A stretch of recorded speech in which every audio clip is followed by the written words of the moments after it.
Hare Ganga Mahadev Sri Shankara Parvati Pati Mahadev Sri Shankara. Namaste, it's Sahara Rose, and welcome back to the Highest Self podcast, a place where we discuss what makes you your soul's highest evolvement. And before we get started, I am so excited to announce that doors are opening back up for Rose Gold Goddesses, my Divine Feminine Mystery School. This is beyond a mystery school, but this is a community where we gather every single month to dive deep into different spiritual workshops, including some of your favorite Highest Self podcast guests, including Shaman Axel, BB, Cassandra Bodzak, Amber Valdez, and so many others sharing their potent wisdom with you in a closed container that really transforms you from the mind, body, and spirit level. And I'm beyond excited to announce that we are planning an in-person weekend retreat here in Miami exclusively for our Rose Gold Goddesses members.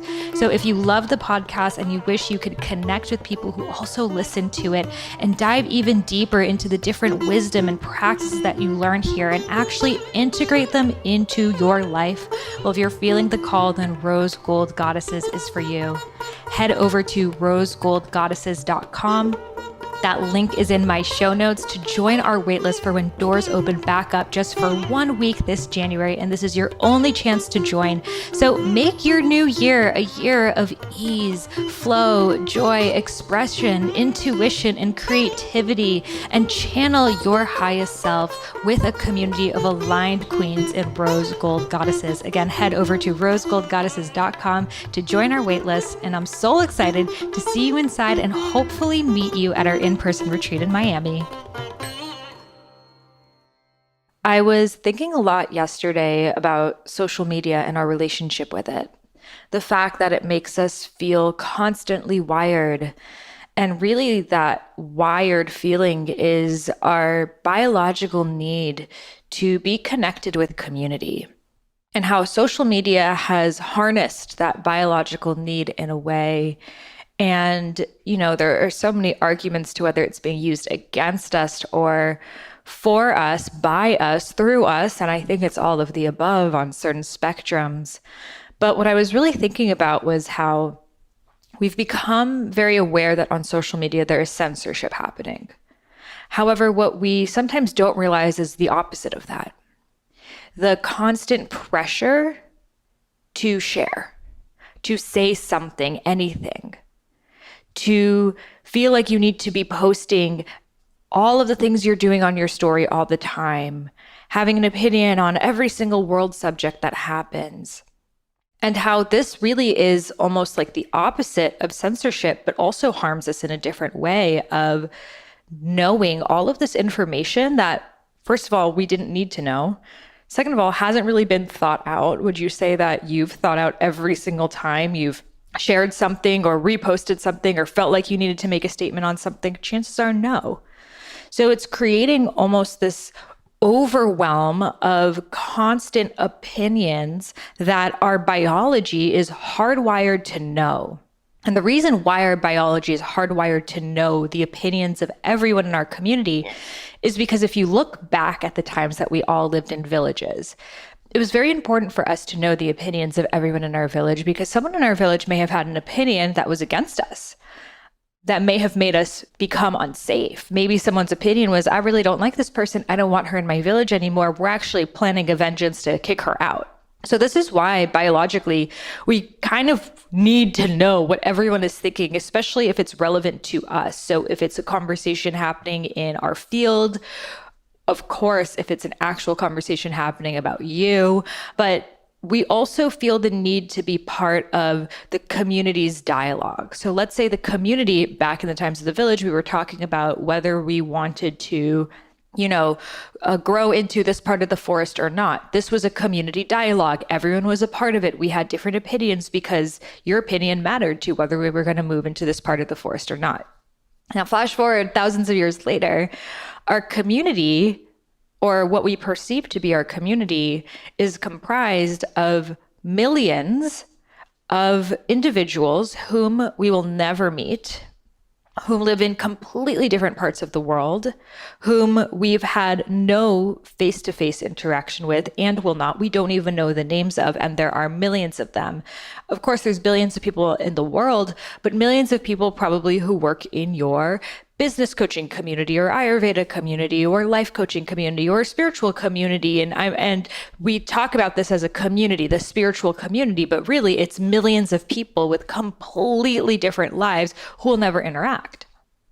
Now, there's a beauty in that. There's a beauty that, of course, spirituality is growing and sharing, and we can have these conversations with different people. And I love that. And speaking to the biological need to know what everyone is feeling, it's impossible.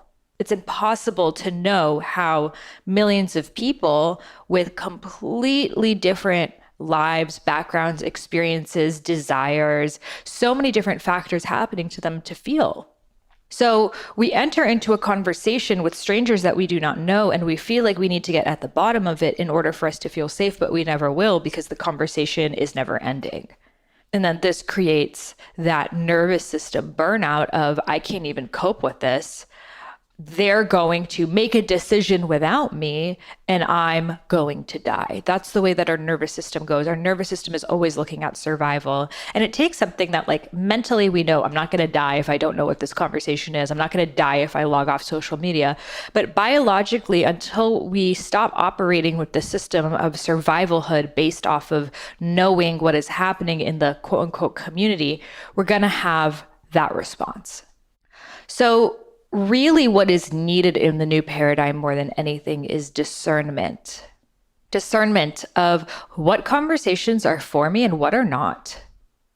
Discernment of when do I feel inspired to actually share something that's of substance, that's of value, that's really going to enhance the livelihoods of other people, that I'm putting it into the social media vortex where it will have a life of its own and millions of people will be giving their time to interpret it.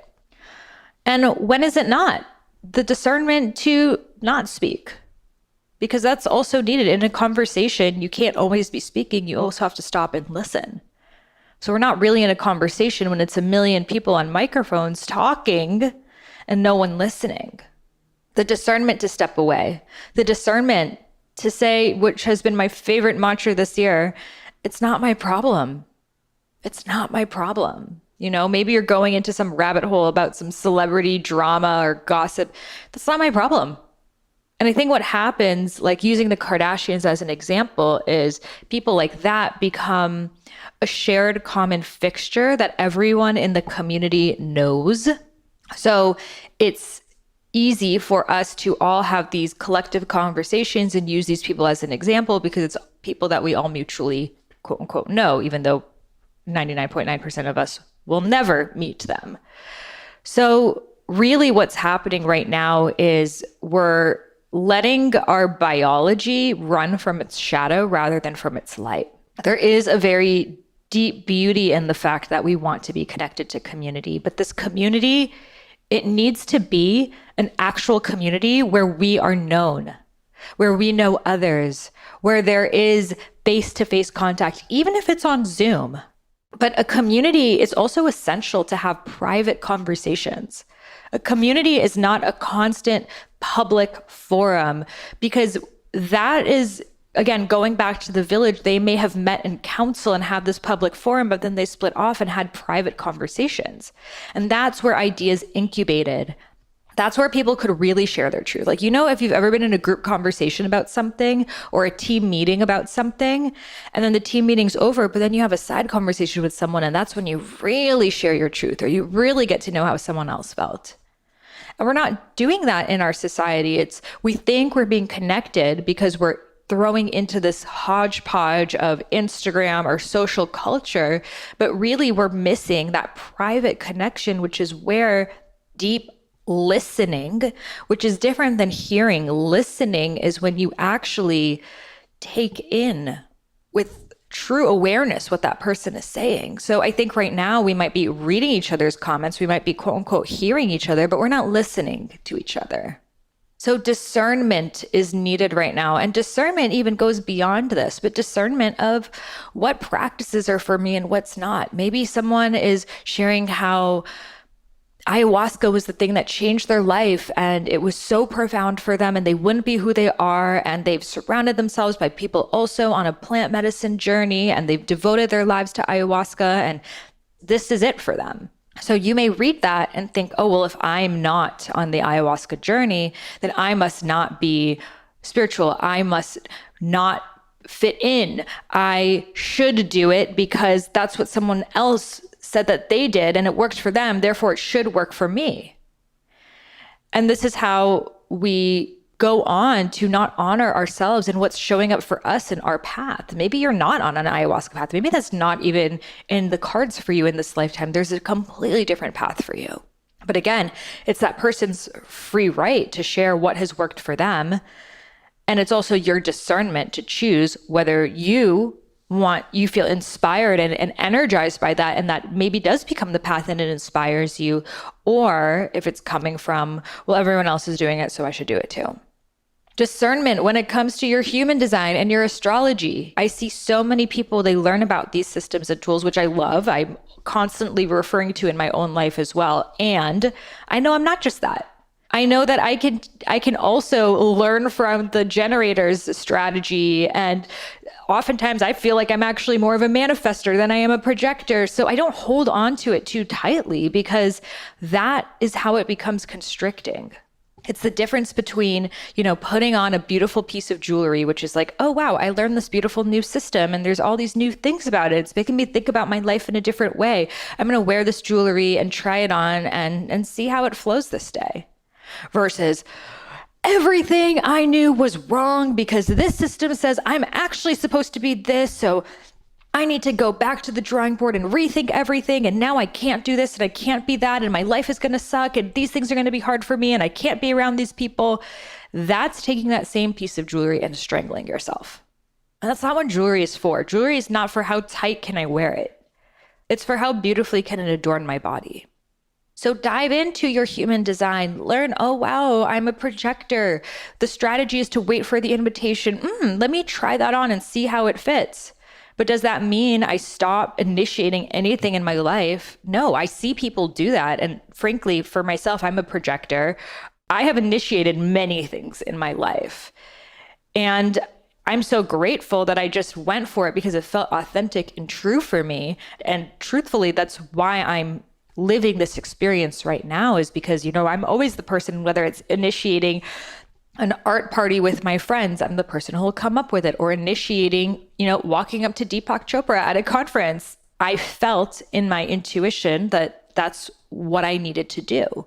And I'm so grateful that I didn't get into my head and think, oh, well, my authority and my strategy is this, so I should be doing this. So let me not walk up to Deepak Chopra, the one chance I have in my life. And then I would have never met him and he would have never wrote the forwards of my book. We would have never worked together. So I share this with you because oftentimes we go from one doctrine to the next. We go from, in my school system, I was told by the teacher what to do.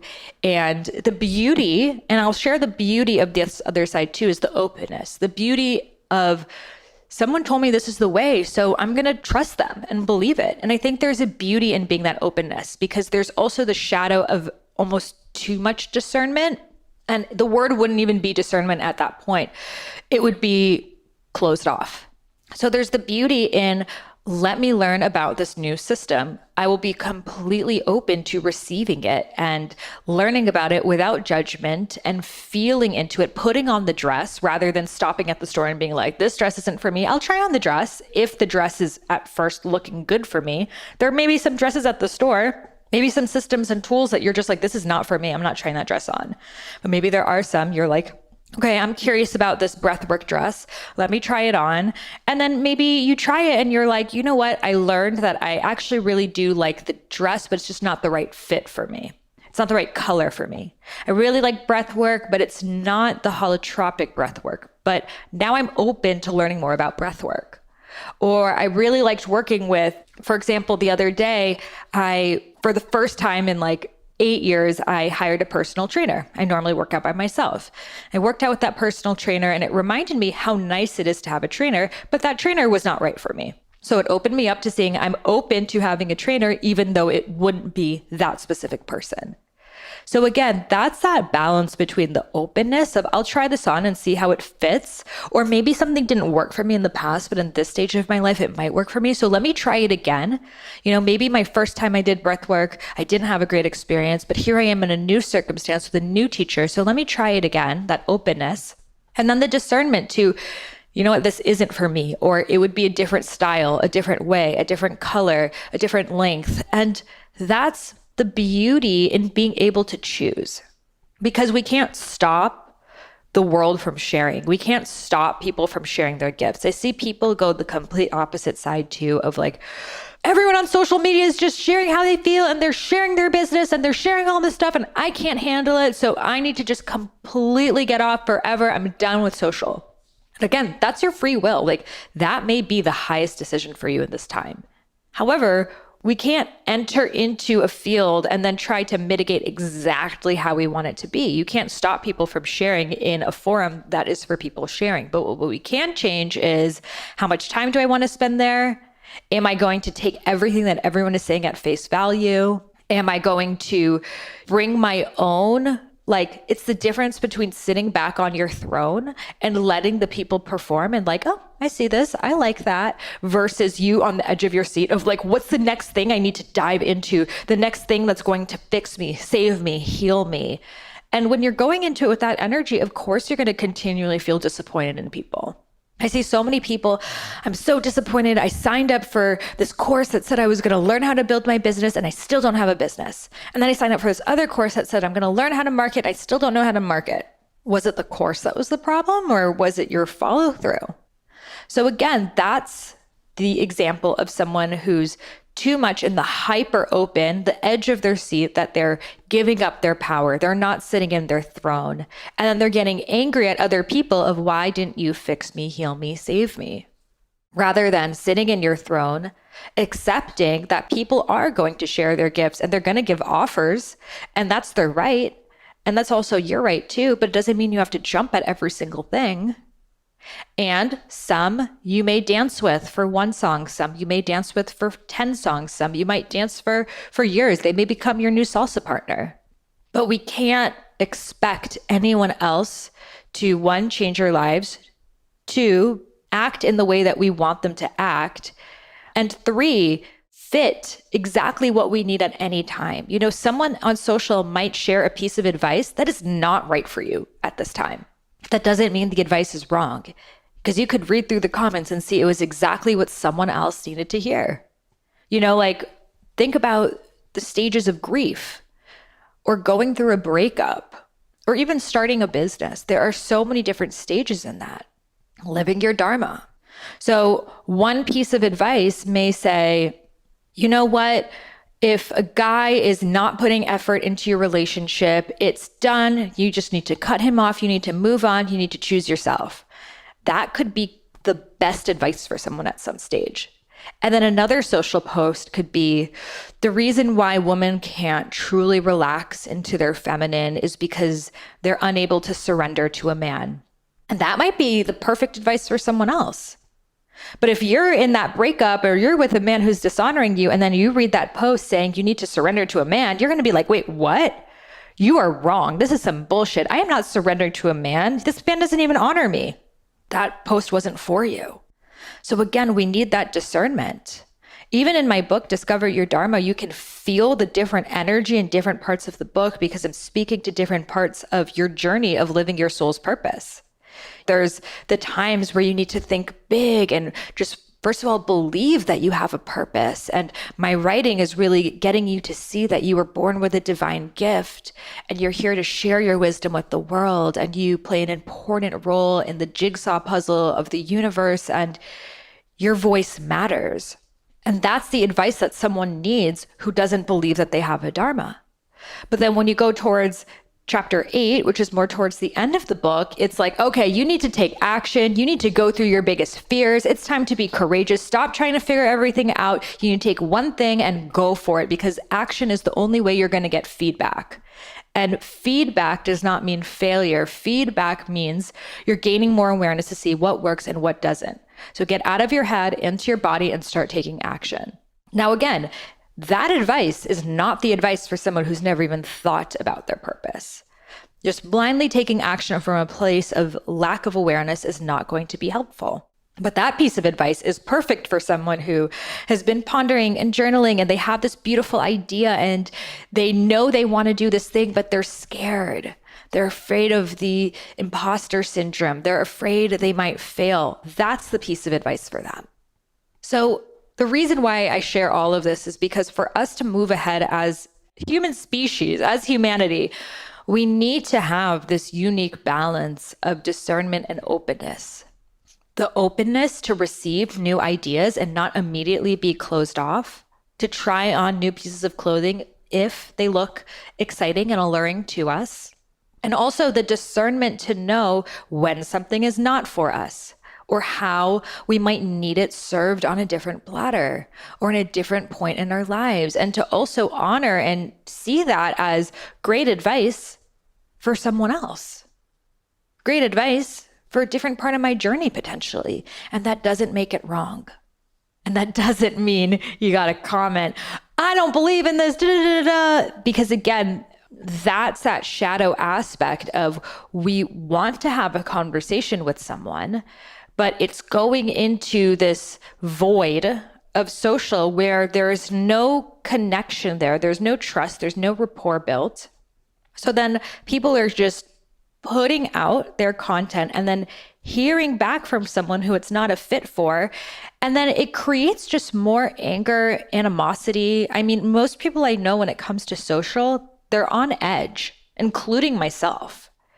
Because it's like you're sharing your heart and your wisdom, and then someone else who it's not for is like, you're wrong, this didn't work for me. And then most of the people who it did fit for, they don't really say anything. They might like it and move on.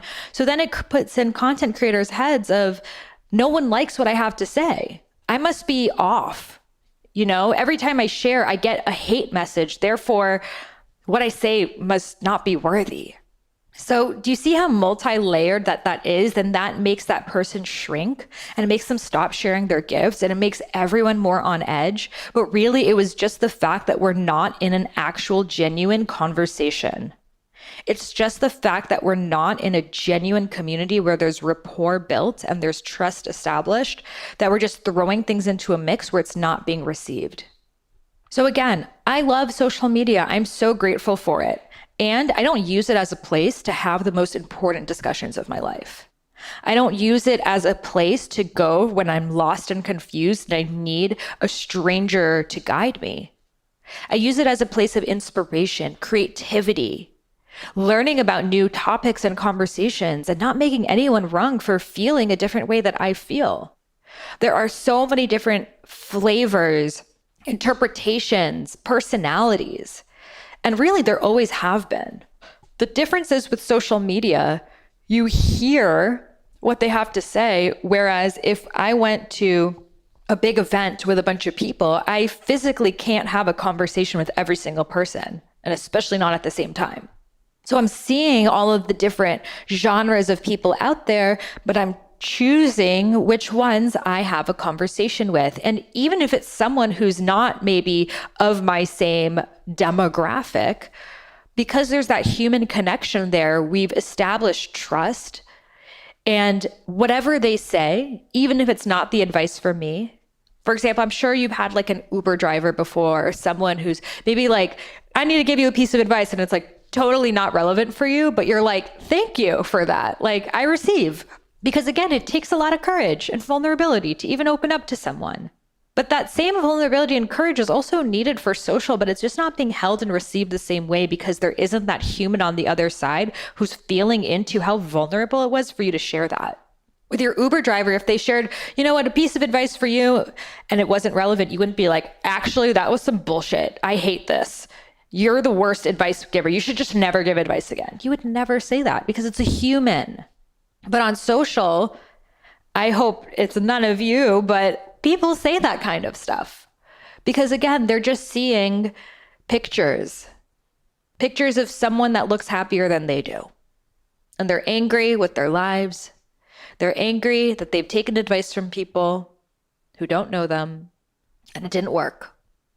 And because of that, they think that this advice must be broken because it's easier to point the blame at other people rather than thinking, well, maybe my interpretation is broken.